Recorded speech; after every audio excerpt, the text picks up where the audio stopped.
Channel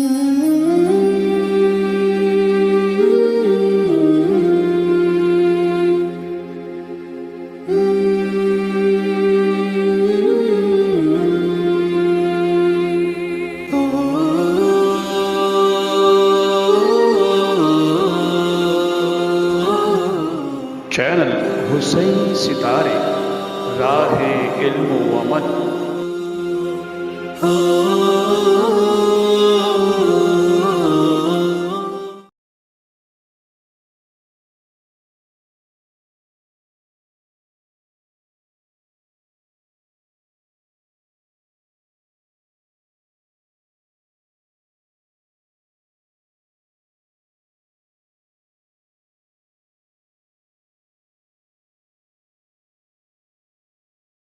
اعوذ باللہ من الشیطان اللعین الرجیم، بسم اللہ الرحمن الرحیم، الحمد للہ رب العالمین وبہ نستعین وہو خیر ناصر ومعین، اما بعد فقد قال اللہ تبارک وتعالی فی قرآن المجید وہو اصدق الصادقین وقوله الحق، بسم اللہ الرحمن الرحیم، وما ارسلناک الا رحمتا للعالمین۔ سب سے پہلے پروردگار عالم کا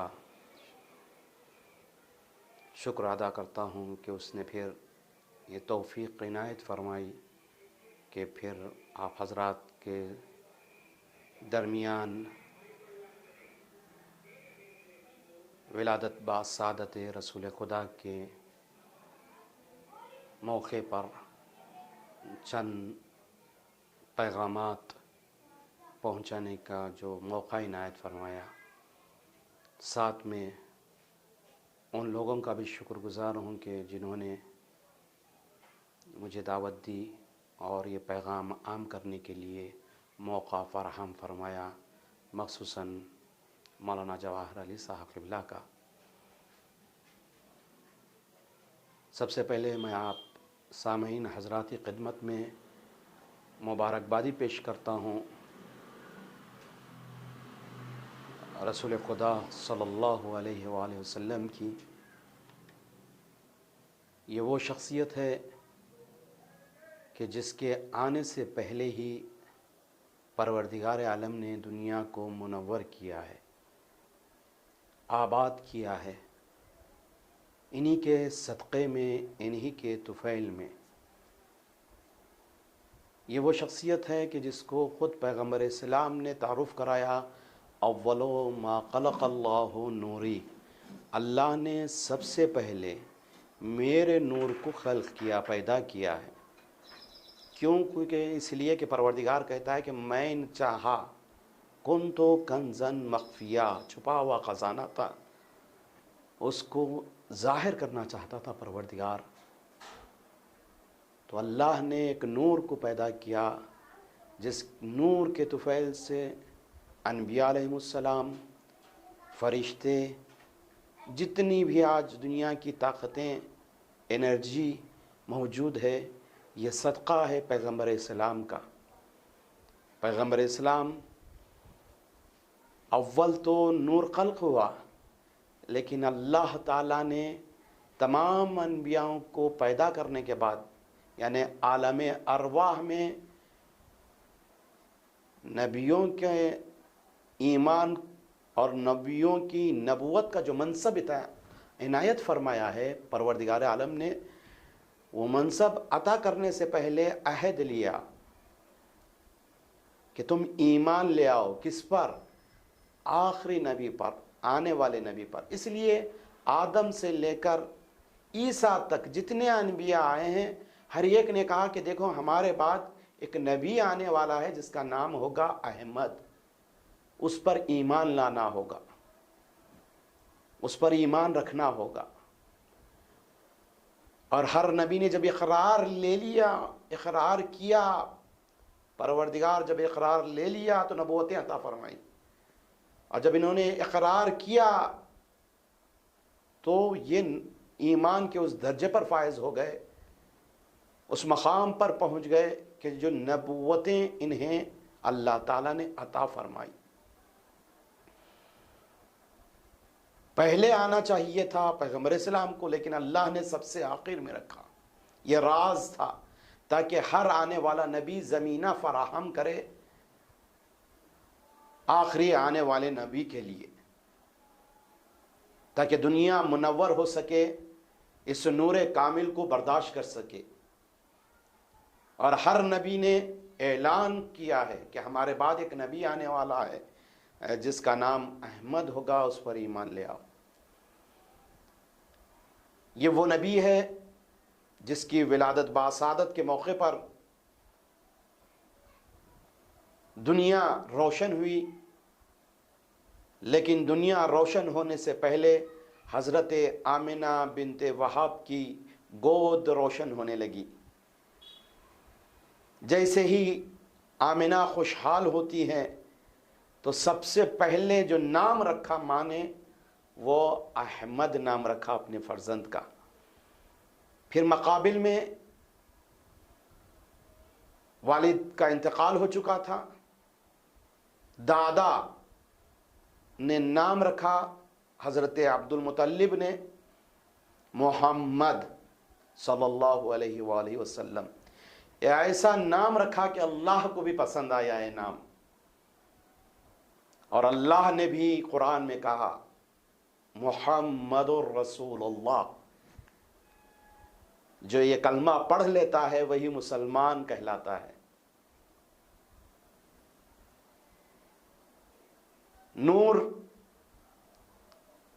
پیغمبر اسلام کا جب اس دنیا میں آنے کے بعد روشن ہونے لگا، یہود و نصارہ پہلے سے مکے میں موجود تھے، سرزمین مکہ پر. عرب جاہلیت سے ڈوبا ہوا تھا، ہر برائی معراج کی منزل پر تھی، عروج پر تھی. اس موقع پر یہود و نصارہ عربوں کو، مشرکوں کو بٹھا کر واقعات سنایا کرتے تھے، پیغمبر اسلام کے آنے کی خبرداری کیا کرتے تھے. اللہ اکبر. لیکن جیسے یہ نور آیا ہے، ایوان کسرا ہلنے لگے ہیں یورپ کے، یا دوسرے مقام پر یمن جیسی طاقت ٹوٹنے لگی. جو فارس کا آتش کدا تھا، جو ہزاروں سال سے آگ روشن تھی، وہ خاموش ہو گئی. یعنی باطل کا زمانہ ختم ہونے لگا، حق کا بول بالا شروع ہو رہا ہے پیغمبر اسلام کے آنے سے. ہر طرف خوشیاں ہی خوشیاں ہیں. پیغمبر اسلام کے آنے سے ہر ذرے نے خوشی کی ہے سوائے شیطان کے. مایوس ہو گیا. جو شیطان کا آسمانوں پر جانا تھا وہ بند ہو گیا. یہ پیغمبر اسلام کے آنے کے بعد کے واقعات ہے. ولادت ہوئی ہے 17 ربیع الاول، ایک عام الفیل کو. یہ عام الفیل کا واقعہ جو ابراہا نے حملہ کیا تھا خانہ کعبہ پر، تو اس وقت ایک جملہ میں کہہ کر آگے بڑھ جاؤں کہ عبد المطلب نے کہا تھا کہ ہمارے اونٹ ہمارے واپس دے دیں. کہ میں سوچ رہا تھا آپ ہمارے مقابل میں فوج لے کر آئیں گے، جنگ کریں گے، لیکن آپ اپنی چیزیں مانگنے کے لیے آئے ہیں. تو ایک تاریخی جملہ حضرت عبد المطلب نے کہا تھا کہ اونٹ کے فی الحال ظاہری اعتبار سے اونٹ کا مالک میں ہوں، جو اونٹوں کو تم نے قبضہ کر لیا ہے ان اونٹوں کو میرے حوالے کر دو، لیکن اس خانہ کعبہ کا حقیقی مالک، حقیقی وارث پروردگار ہے. اللہ اکبر. حضرت عبد المطلب کا کتنا ایمان قوی تھا، کتنا یقین تھا اللہ کے گھر پر، کہ حضرت عبد المطلب کہہ رہے ہیں کہ وہ دیکھے گا، وہ لشکر بھیجے گا. اور اللہ پر یقین کرنے کا یہ ہوا کہ ابابیل نے آ کر کاسفل معقول، بھوسا چبائے ہوئے بھوسے کی طرح ہو گیا لشکر. کبھی ہاتھی نہیں دیکھے تھے، کبھی ایسا بڑا لشکر نہیں دیکھا تھا، لیکن اللہ نے بڑے لشکر کو چھوٹی چھوٹی کنکریوں کے ذریعے سے ختم کر کے بتایا کہ دیکھو باطل کتنا بھی ظاہری اعتبار سے بڑا ہو ہمیشہ کمزور ہوا کرتا ہے۔ آج بھی باطل خواہ وہ امریکہ کی صورت میں ہو، اسرائیل کی صورت میں ہو، وہ کمزور ہی ہے حق کے مقابل میں۔ اگر حق سر بلند کرتا ہے تو وہ کامیابی کے ساتھ بلند ہوتا ہے، اور اسی کے لیے کامیابی بھی ہے جو راہ خدا میں آگے بڑھ کر جہاد کرتا ہے۔ دوسری بات جو مجھے عرض کرنا ہے پیغمبر اسلام کے متعلق وہ یہ ہے کہ پیغمبر اسلام ایسے معاشرے میں دنیا میں تشریف لائے ہیں جہاں جہالت ہی جہالت، تاریکی ہی تاریکی ہے، اس میں روشنی بن کر آئے ہیں، روشن چراغ بن کر آئے ہیں، اور ایسے کردار کے ذریعے سے سماجی گھریلو زندگی پیغمبر اسلام کی، سیاسی زندگی، اخلاقی زندگی، مذہبی زندگی پاک و پاکیزہ ہے کہ کوئی بھی ایک داغ نہیں بتا سکتا دامن عصمت پیغمبر پر۔ بچپن ہی سے یتیم ضرور ہیں، لیکن یہاں پر بھی ایک واقعہ، تاریخی واقعہ پیش آیا۔ ماں کا بھی انتقال ہو گیا تو حضرت عبد المطلب نے اپنی آغوش میں پروان چڑھانا شروع کیا۔ جب عبد المطلب کا وقت آخر آیا تو خانہ کعبہ میں تمام رشتہ داروں کو جمع کیا۔ جمع کرنے کے بعد حضرت عبد المطلب نے کہا کہ دیکھو میں تمہیں کچھ وصیتیں کرنا چاہتا ہوں، لیکن ایک شخصیت نظر نہیں آ رہی ہے، ایک بیٹا میرا نظر نہیں آ رہا ہے۔ کہا کون ہے وہ؟ کہا حضرت ابو طالب نظر نہیں آتے۔ غلام کو بھیجا، فوراً حضرت ابو طالب کو بلایا جائے۔ حضرت ابو طالب تشریف لائے اس بزم میں۔ آنے کے بعد عجب انداز سے گفتگو کرتے رہے، تمام کو وصیتیں کی، نصیحتیں کی کہ میرا وقت آخر ہے، اور تمام انبیاءوں کی میراث کو حضرت آدم سے لے کر حضرت عیسیٰ تک جتنی میراثیں تھی پیغمبر اسلام کی، انبیاؤں کی، اولیاؤں کی، اوصیاؤں کی، وہ حضرت عبد المطلب کے پاس موجود تھی۔ ان امانتوں کو حضرت ابو طالب کے حوالے کیا اور کہا بیٹا آج کے بعد یہ ذمہ داری تمہاری ہے کہ اس امانتوں کو اپنے پاس محفوظ رکھو، اور آنے والا ایک بچہ ہے جو میرے آغوش میں بیٹھا ہوا ہے، میرے کنارے بیٹھا ہوا ہے، اس نور کی محافظت کرنا۔ جب یہ بچہ بڑا ہو جائے تو یہ تمام امانتیں اس کے حوالے کر دینا، اور آج کے بعد اس بچے کی محافظت بھی تمہارے ذمے ہے۔ اللہ اکبر! حضرت ابو طالب نے بھی اس نور کامل کو اپنے آغوش میں لیا، ایسا پروان چڑھایا کہ پروردگار کو حضرت ابو طالب کی پرورش کرنا، رسالت کی، نبوت کی اتنا پسند آئی کہ اللہ تعالیٰ نے امامت کو، مولا کائنات جیسی نعمت حضرت ابو طالب کو عطا فرمائی، اور یہ نعمت عطا کرنے کے بعد پھر نبوت کی پرورش کرنے سے یہ عمل اللہ کو پسند آیا تو امامت عطا فرمائی، اور خود مولا کائنات کی پرورش ایسی کی تو اللہ نے حضرت ابو طالب ہی کی نسل میں امامت کو رکھ دیا۔ نہیں معلوم کس اخلاص سے حضرت ابو طالب نے پروان چڑھایا، کیسے پالا، کیسے پرورش کی، سوچنے کی بات ہے۔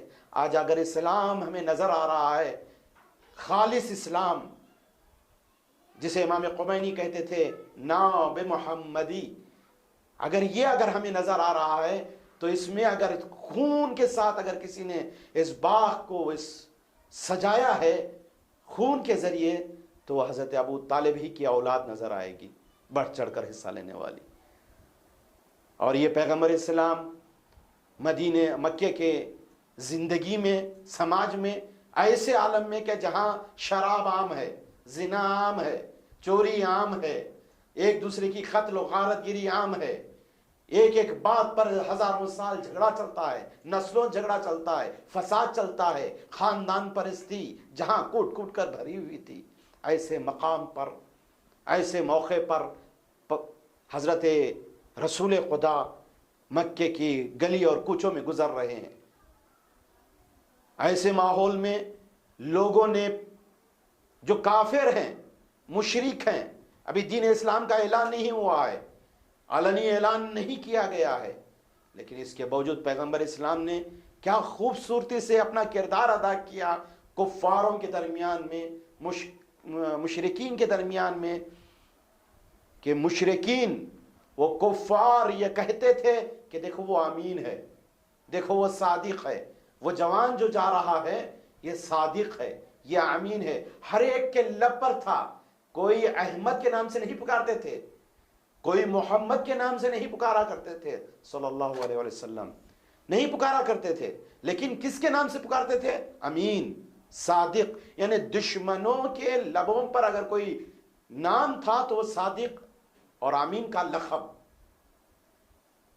یہ آسان نہیں ہے، آپ اور ہم بہت جلدی القابات کو حاصل کر لیتے ہیں، رشتہ داری کی بنیاد پر، دوستی کی بنیاد پر القابات سے ہمیں نواز دیا جاتا ہے، جبکہ ہم اس کے اہل نہیں ہوتے۔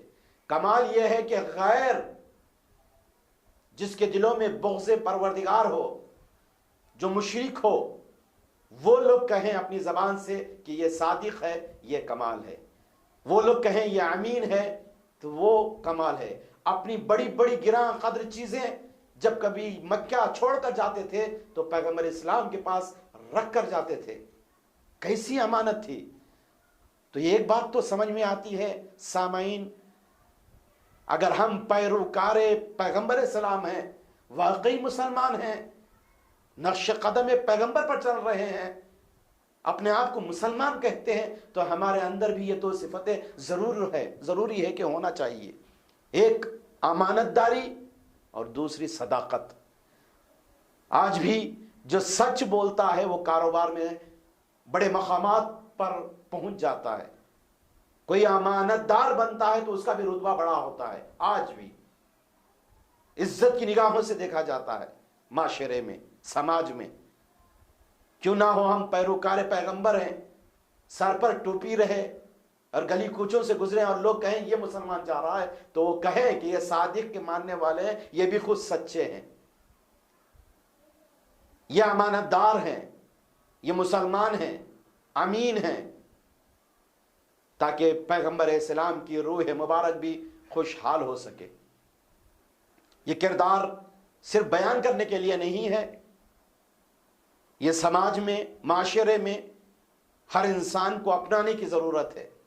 اگر واقعاً ہم مسلمان ہیں، مسلمان سے بڑھ کر بڑا مقام جو ہے ایمان والوں کا، مومنین کا، شیعان حیدر کرار کا ہے کہ وہ بھی جو اہل بیت کے نقش قدم پر چلنے والے ہیں، وہ بڑھ چڑھ کر صداقت اور امانت کے القاب کو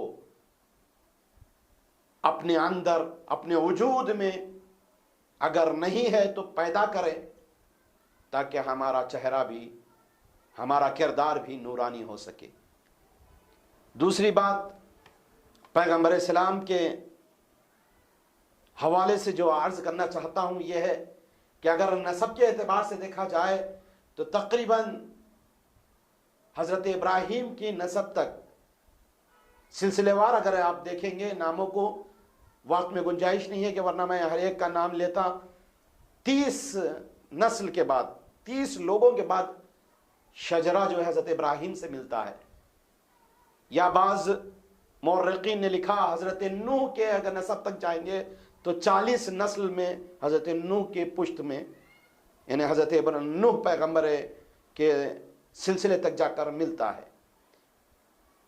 یہ پیغمبر اسلام جو مکے میں اپنی زندگی گزار رہے ہیں، ایسی سادی زندگی انشاءاللہ بیان کروں گا، کیسا اخلاق پیش کیا، کیسا کردار پیش کیا کہ جو ہر ایک کے زبان پر تھا،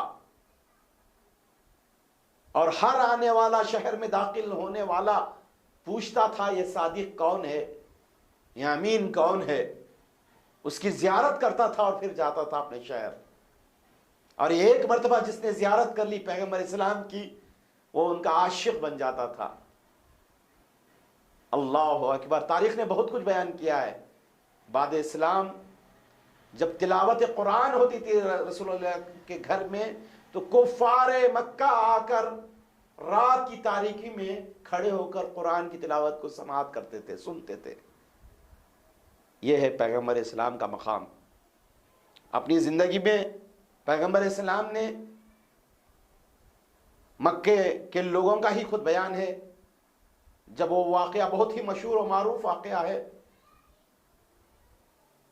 حجر اسود کا، جب اس پتھر کو رکھنے کا موقع آیا، اس مقام پر جہاں پر وہ پتھر رکھا جائے، تو ہر ایک آگے بڑھ کر بزرگ قبیلے والے یہ کہہ رہے تھے کہ ہم رکھیں گے، چونکہ ہم نے خدمت انجام دی ہے، چونکہ ہمارا خاندان بڑا ہے، چونکہ ہم مالدار ہیں. ہر ایک آدمی اپنے اپنے اعتبار سے دلائل پیش کر رہے تھے کہ ہم رکھیں گے، ہم رکھیں گے. جھگڑا ہو رہا تھا، اور ایک ایسا فساد ہونے والا تھا مکے میں، خون ریزی ہونے والی تھی. یہ بہت بڑا حادثہ ہونے والا تھا کہ اس حادثے سے پہلے کیا دیکھا کہ آپس میں ابھی گریبان گیر ہوں، تو دیکھا کہ یہ نوجوان اس کوچے سے گزر رہا ہے. بعض کہتے ہیں وہیں پر نظر آئے پیغمبر اسلام. کہا کہ چلو ہم سب مل کر اس صادق اور امین کے پاس پیش کریں گے اس مسئلے کو، وہ جو کہے گا اس پر ہم عمل کریں گے. اللہ اکبر. پیغمبر اسلام نے پہلا فیصلہ ایسا دیا کہ ہر انسان خوشحال ہوا، اور عدالت کے ساتھ ایسا پیش کیا کہ دیکھو ایک چادر لاؤ. چادر لائی گئی اور کہا اس پتھر کو اٹھا کر اس چادر کے بیچ میں رکھ دیا جائے، اور ہر ایک قبیلے والے سے کہا گیا کہ آؤ، ہر ایک قبیلے کا سردار اس چادر کو تھام لے اور سب مل کر بلند کرے ایک ساتھ. یعنی ہر ایک نے کہا کہ ہم بھی اس میں حصے دار ہیں، ہم بھی حصے دار ہیں. اور اس پتھر کو لے جا کر پیغمبر اسلام نے اپنے ہاتھوں سے پھر اس مقام پر رکھا، اور ہر انسان خوشحال مطمئن اس فیصلے سے ہوا، اور اتنی بڑے حادثے سے جو خون ریزی ہونے والا تھا، فساد کا باعث تھا، اس سے محفوظ ہو گئے. یہ کس نے بچایا؟ رحمت للعالمین نے. اللہ نے جسے رحمت بنا کر بھیجا، امت کے درمیان میں نور بنا کر بھیجا.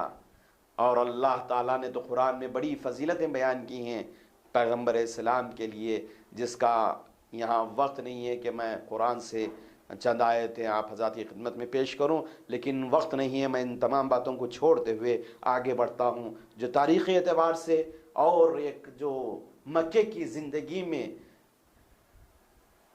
حادثہ رونما ہوا، واقعہ پیش آیا. مسلمان بہت مختصر تھے، کفار اتنے مسلمانوں کو اذیتیں دے رہے تھے، طرح طرح کی مشکلات پہنچا رہے تھے پیغمبر اسلام کی خدمت میں، اور مسلمان پریشان حال ہو کر آ کر شکایت کرتے تھے. تو وہاں پر پیغمبر اسلام نے حضرت جعفر طیار کو بلایا، کہا کہ ایک قافلہ تیار کرو اور مکے کو چھوڑ کر ہجرت کرو. جس شہر میں آپ کو سکون نہ ہو، جس شہر میں آپ کو اگر رہنے کے لیے جگہ کا انتظام نہ ہو، تو یہ سوچ کر ظلم نہ سہو کہ یہاں پر ہم رہیں گے، ہم ظلم سہتے رہیں گے. جی نہیں، ہجرت کرو. ہجرت کرنے میں کامیابی ہے، کامرانی ہے، کامیابی ہے. حضرت جعفر طیار نے اس مقام کو، اس پیغمبر اسلام کی بات کو مانتے ہوئے قافلے کو لے کر حبشہ کی طرف پہنچے. حبشہ میں نجاشی بادشاہ تھا، اس کے خدمت پہ پہنچے. وہاں جیسے ہی پہنچے، کافروں کو، مشرکوں کو یہ بات گوارا نہیں ہوئی کہ اتنے مسلمان حبشہ پہنچ گئے ہیں، ان کا وہاں پر بھی جینا دوبال کر دے، پریشان کیا جائے. وہاں پر بادشاہ کی خدمت میں پہنچ کر دو شخصیتیں کفار کی ہیں جس کا نام بیان کیا گیا ہے. عبید حضرت جعفر طیار دربار پہنچنے سے پہلے پھر یہاں پر مکے سے 2 لوگ آئے، مشرکین میں سے، کافروں میں سے تھے، جن کا نام تاریخ نے لکھا ہے عبداللہ یا عبید اللہ۔ عبید اللہ کافی لوگوں نے لکھا ہے عبید اللہ ابن ربی یا ربیہ، اور دوسرا نام لکھا ہے عمرو بن عاص۔ یہ 2 لوگوں نے وہاں پہنچ کر حبشہ کے بادشاہ جو نجاشی بادشاہ تھا اس سے کہا کہ یہ لوگ مکے سے فرار کر کے آپ کے پاس آئے ہیں، آپ ان کو اپنے پاس رہنے کے لیے جگہ نہ دیجیے، یہ لوگ اچھے لوگ نہیں ہیں، آپ کی حکومت کے لیے نقصان دہ ہیں۔ طرح طرح کی باتیں پیش کی، لیکن وہاں کا حبشہ کا بادشاہ جو نجاشی تھا وہ عدالت سے کام لیا کرتا تھا، بہت مشہور تھی عدالت اس کی۔ اس نے کہا کہ جعفر طیار کو پیش کیا جائے، میں ان سے بھی گفتگو کرتا ہوں۔ حضرت جعفر طیار کو تمام قبیلے والوں نے جو مسلمان آئے تھے تمام نے رہبر بنا کر، اپنا نمائندہ بنا کر پیش کیا۔ حضرت جعفر طیار پہنچے گفتگو کے لیے، تو جعفر طیار نے کہا کہ ہماری طرف سے آپ کو کوئی نقصان نہیں ہوگا۔ کہا کہ آپ لوگ مکے سے کیوں فرار کیے ہیں؟ یہ شکایت لے کر آئے ہیں کہ آپ کو رہنے کے لیے یہاں جگہ نہ دی جائے۔ تو حضرت جعفر طیار نے کہا ہم آزاد ہیں، اول تو مکے سے ہم نکلے ہیں، کسی کے غلام نہیں تھے، اگر کہ کسی کے غلام ہیں تو ٹھیک ہے، ہم نے کسی کا مال لوٹا نہیں ہے، لوٹ کر آئے ہیں تو آپ پکڑا دیجیے، ہم نے کسی کا خون خرابہ نہیں کیا ہے، قتل نہیں کیا ہے، جو ہم جو ہے وہاں سے فرار کیے ہیں، نہ جب کسی کا خون قتل کیا ہے اور نہ کسی کا ہم نے مال لوٹا ہے اور نہ ہم نے کسی پر ظلم کیا ہے، نہ ہم کسی غلام ہیں، تو ہم آزاد ہیں، جہاں چاہے جا سکتے ہیں، جہاں چاہے رہ سکتے ہیں۔ ہاں اگر ہماری طرف سے آپ کو ہم یہ اطمینان دلاتے ہیں کہ آپ کی حکومت کے لیے، آپ کی سیاست کے لیے کوئی ضرر نہیں ہوگا، کوئی نقصان نہیں ہوگا۔ تو اس خلیفہ نے جب یہ بات سنی تو بہت اچھی باتیں تھیں، پسند آئی یہ باتیں حضرت جعفر طیار کی۔ کہا بتاؤ وہاں سے فرار اختیار کرنے کا سبب کیا ہے؟ تو پھر یہی کفار اور مشرکین انہوں نے کہا کہ وہاں ایک پیغمبر ہے، اپنے آپ کو پیغمبری کا دعویٰ کر رہا ہے، وہ اللہ کی وحدانیت کی بات کرتا ہے، اور وہ آپ کے عیسیٰ کو بھی جو ابن اللہ آپ کا عقیدہ ہے اس کے خلاف باتیں کرتا ہے۔ اللہ اکبر! یہاں پر ایسا مقام تھا کہ جہاں اسلام کی حقیقت اور شکل اسلام کو پیش کرنا تھا، تو بہترین انداز سے حضرت جعفر طیار نے پیش کیا۔ بہت ساری چیزیں تھیں، میں تمام چیزوں کو چھوڑتے ہوئے یہ پیش کر رہا ہوں کہ جو جعفر طیار نے دربار میں پیش کیا۔ پہلی چیز کہا کہ ہاں جو پیغمبر آئے ہیں، جو دین لے کر آئے ہیں، جو اسلام لے کر آئے ہیں، جو پیغام عام کر رہے ہیں، چند چیزیں مہم ہیں جو میں آپ حضرات آپ کے سامنے پیش کرنا چاہتا ہوں۔ پہلی چیز حضرت جعفر طیار نے کہا کہ وہ توحید کا نعرہ بلند کرتے ہیں، اللہ ایک ہے، اس کے علاوہ کوئی نہیں ہے۔ دوسری چیز میں تفصیل میں نہیں جانا چاہتا، صرف یہی بیان کر کے میں آگے بڑھ جاتا ہوں۔ جو دوسری چیز انہوں نے بیان کی ہے وہ ہے کہ سچائی، اگر اس اسلام میں داخل ہونا ہے تو پہلے توحید، دوسری چیز سچائی، اور تیسری چیز امانت داری، اور چوتھی چیز صلہ رحمی، اور پانچویں چیز ہے پڑوسیوں کا خیال کرنا اور اچھا سلوک کرنا، اور چھٹی چیز ہے حرام کاموں سے پرہیز کرنا، اور ساتویں چیز ہے خون ریزی سے گریز کرنا، اور آٹھویں چیز ہے جو بہت ہی خوبصورت انداز سے انہوں نے بیان کی کہ بدکاری سے پرہیز کرنا، نویں چیز ہے جھوٹی باتوں سے پرہیز کرنا، اور 10ویں چیز ہے مال یتیم سے پرہیز کرنا، اور 11ویں چیز ہے عورتوں پر الزام تراشی کرنے سے پرہیز کریں، اور 12ویں چیز جو ہے نماز قائم کرنا، اور 13ویں چیز زکوٰۃ دینا، اور 14ویں چیز جو ہے روزہ رکھنا۔ یہ